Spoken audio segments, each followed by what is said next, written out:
রাতে আকাশের দিকে তাকিয়ে আল্লাহ সুবহানাহু ওয়া তাআলার এই শক্তিশালী নামটি যদি আপনারা ১৭ বার পড়েন, আপনাকে আল্লাহ তাআলা এমন জায়গা থেকে, এমন উৎস থেকে ধন সম্পদ রিজিক দান করবেন যা আপনি কল্পনাও করতে পারবেন না। আল্লাহ রাব্বুল আলামিন আপনাকে এত ধন সম্পদ, এত টাকা পয়সা দান করবেন। শুধু আপনাকে নিয়মটা ফলো করে প্রত্যেকটা পয়েন্ট মেনে তারপর আমলটি করতে হবে। তারপর নিশ্চয়ই ফলাফল দেখতে পারবেন। আল্লাহ তাআলা আপনাকে এত ধন সম্পদ, এত টাকা পয়সা দিচ্ছে যা আপনি অবাক হয়ে যাবেন। আজ পর্যন্ত এই আমল করে ব্যর্থ হয়েছে একটি লোকও আপনি খুঁজে পাবেন না। আল্লাহর কসম করে বলছি, আপনার জীবনের সমস্ত বিপদ আপদ, অভাব অনটন, দুঃখ কষ্ট, দারিদ্রতা, টাকার সমস্যা সব কিছু আল্লাহ তাআলা দূর করে দেবেন। যদি আপনারা আমল দ্বারা ফলাফল পেতে চান তাহলে ভিডিওটা টেনে দেখবেন না।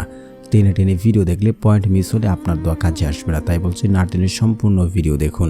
আর যারা এই চ্যানেলটি সাবস্ক্রাইব করবেন তাদেরও মনের আশা পূর্ণ হবে ইনশাআল্লাহ।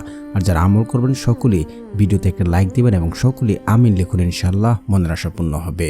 আপনাদেরকে বলছি, যদি আজকের এই আমলটি আপনি করতে পারেন, আপনার জীবনে কখনোই টাকার অভাব হবে না। আপনি কল্পনাও করতে পারবেন না এত ধন সম্পদ আল্লাহ তাআলা আপনাকে দিচ্ছে। দেখুন, এই আমল দিয়ে এক ভাই ফলাফল পেয়েছিল। একজন যুবক, সে মসজিদের কোনায় রাত্রে বসে কান্না করছে। এমনভাবে কান্না করছিল আর বলছে, হে আল্লাহ, আমি তো নামাজ পড়ি, সৎ পথে চলি, তবুও আমার ঘরের অভাব কেন দূর হচ্ছে না। তখন মসজিদের হুজুর এসব কথা শুনে তার কাছে এসে বলল, তুমি কি সেই গোপন আমলটি করো যেটা সাহাবায়ে কেরাম করতেন ধনী হওয়ার জন্য? যুবক কাঁদতে কাঁদতে বলতে লাগলেন, না হুজুর, আমি তো জানি না সে আমল কি।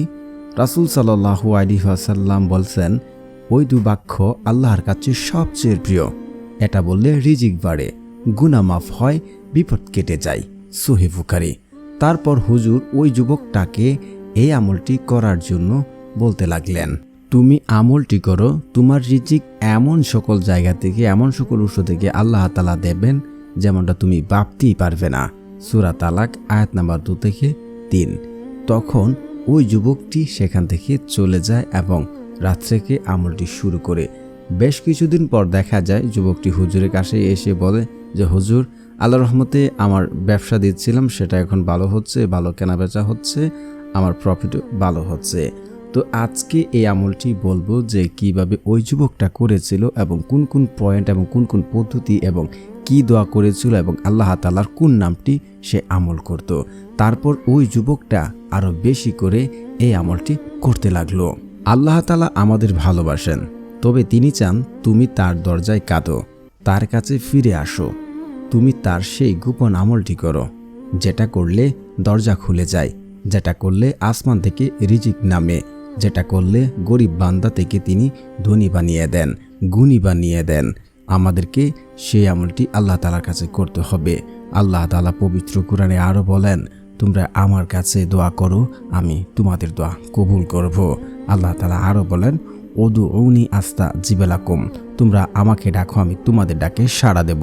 প্রিয় বন্ধুরা, আপনাদেরকে বলছি, ধৈর্য সহকারে একটু ভিডিওটি দেখুন। এই ভিডিও হয়তো আপনার জীবনের মোড় ঘুরিয়ে দেবে ইনশাআল্লাহ।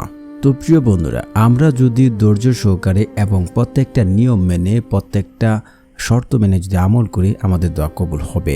এই জীবনে আপনি যতগুলো নিয়ম এবং শর্ত মেনে আমল করছেন সব দোয়াই কবুল করেছেন আল্লাহ তাআলা। কারণ আল্লাহ রাব্বুল আলামিন বান্দাদেরকে খালি হাতে ফেরত দিতে জানেন না, কখনই ফেরত দেন না। শর্ত আপনাকে মানতেই হবে এবং নিয়মটা ফলো করে আপনাকে আমল করতে হবে। শর্ত কি? শর্ত হচ্ছে, যে ব্যক্তি 5 ওয়াক্ত নামাজ আদায় করে না, ওই ব্যক্তির দোয়া আল্লাহ তাআলা কবুল করেন না এবং তার রিজিকের সমস্যা দূর করেন না। যে ব্যক্তি নামাজ পড়বে, আল্লাহ তাআলা ওই ব্যক্তির তার রিজিকের সমস্যা দূর করে দেন, তার সংসার থেকে অভাব অনটন দূর করে দেন। দ্বিতীয়ত হচ্ছে, পিতামাতার অবাধ্য সন্তানের দোয়া আল্লাহ তাআলা কখনোই কবুল করেন না। আপনি যদি চান যে আপনার দোয়া দ্রুত কবুল হোক, তাহলে পিতামাতার সাথে ভালো ব্যবহার করুন। তৃতীয়ত হচ্ছে, যে ব্যক্তি আমল করছে, পুনরায় পাপ কাজ করছে, আল্লাহর সাথে নাফরমানি করছে, ওই ব্যক্তির দোয়া আল্লাহ তাআলা কখনোই কবুল করেন না। 4 নম্বর হচ্ছে, যে ব্যক্তি আত্মীয় সম্পর্ক চিহ্নিত করার দোয়া করে, ওই ব্যক্তির দোয়াও আল্লাহ তাআলা কখনোই কবুল করেন না। 5 নাম্বার হচ্ছে যে ব্যক্তি হারাম খাবার খাবে ওই ব্যক্তির দোয়াও আল্লাহ তাআলা কখনোই কবুল করেন না। কারণ আল্লাহ রাব্বুল আলামিন পবিত্র, তিনি পবিত্রতা পছন্দ করেন। হারাম দ্বারা গঠিত শরীর জান্নাতে প্রবেশ করে না। সর্বশেষ হচ্ছে 6 নাম্বার, যে ব্যক্তি আমল করে তাড়াহুড়া করে যে আমি আমল করলাম কেন ফলাফল পেলাম না, আল্লাহ তাআলা সব দেন তাহলে কেন আমাকে দিচ্ছে না, এমন এমন কথাবার্তা বললে ওই ব্যক্তির দোয়া আল্লাহ তাআলা কবুল করেন না। একটি হাদিস এমন আছে, বান্দার দোয়া ততক্ষণ পর্যন্ত কবুল হয় যতক্ষণ পর্যন্ত সে বলে যে আমার দোয়া কবুল করা হলো না। তো কখনো হতাশ হবেন না, ধৈর্য হারা হবেন না। হয়তো আপনার সময় খারাপ যাচ্ছে, আপনার সময় ভালো হবে ইনশাআল্লাহ। আল্লাহ তাআলা যদি আপনার জীবনে 100 কোটি টাকা বা আপনার জীবনে 20 কোটি টাকাও লিখে রাখেন, আপনি সেই টাকা ইনকাম না করা পর্যন্ত আপনি মৃত্যুবরণ করবেন না। হতাশ হবেন না, কখন দিলে ভালো হবে, কি দিলে ভালো হবে, আপনার থেকে আমার থেকে আল্লাহ রাব্বুল আলামিন ভালো জানেন। তাই কখনো হতাশ হয়ে এমন এমন কথাবার্তা কখনোই বলবেন না। আপনি শর্ত মেনেছেন এবং নিয়ম মেনে দোয়া করেছেন, এই 3টা থেকে যে কোনো একটা হবে। কারণ দোয়ার শক্তি এতটাই যে বান্দার ভাগ্য পরিবর্তন করে দেয়। তো 1 নাম্বার হচ্ছে আপনি যা চাচ্ছেন আল্লাহ তাআলার কাছে, টাকা পয়সা, বিপদ আপদ, ধন সম্পদ, যাই চাচ্ছেন আল্লাহ তাআলার কাছে, আল্লাহ তাআলা খুব আপনাকে তা দুনিয়াতে দিয়ে দেবেন। মানে যদি আপনি শর্ত এবং নিয়ম ঠিক রাখেন। নয়তোবা আপনি আল্লাহ তাআলার কাছে চাচ্ছেন, একটু লেট হচ্ছে কিন্তু দেবে। আল্লাহ তাআলা কখনোই বলে না যে আমি দেব না। আল্লাহ তাআলা না করতে জানেন না, ধৈর্য ধরবেন। কখন দিলে ভালো হবে, কি দিলে ভালো হবে, আমার থেকে আপনার থেকে কিন্তু আল্লাহ তাআলাই ভালো জানেন। তৃতীয়ত হচ্ছে আপনার দোয়া আখিরাতের জন্য আল্লাহ তাআলা রেখে দিয়েছেন। হয়তো যখন কোনো কিছু কাছে আসবে না, ওই দোয়াগুলো কাছে আসবে। তাহলে আমরা কিভাবে বুঝতে পারি যে আমাদের দোয়া কবুল হবে না? আপনি যদি বিশ্বাসই না করতে পারেন তাহলে তা আপনার দোয়া কাজই আসবে না। এগুলো অযথা কথাবার্তা, এমন বললেও কোনো কাজ হবে না আপনার দোয়া। কারণ আপনার সূরা নূহ আয়াত নাম্বার 12টা একটু যাচাই করে দেখুন, আল্লাহ তাআলা কি বলেন, যে ব্যক্তি আল্লাহ তাআলার কাছে তওবা করে ফিরে আসে, আল্লাহ তাআলা তার ধন সম্পদ, সন্তান সন্তুষ্টি বাড়িয়ে দেন। এটা আমার কথা নয়, আল্লাহ তাআলার কথা। সূরা নূহ আয়াত নাম্বার 12টা একটু যাচাই করে দেখবেন। তো আপনারা কখনো ধৈর্য হারা হবেন না, তাড়াহুড়া করবেন না। এ তো গেল শর্ত। এখন হচ্ছে কিভাবে আজকের এই আমলটি আপনারা করবেন।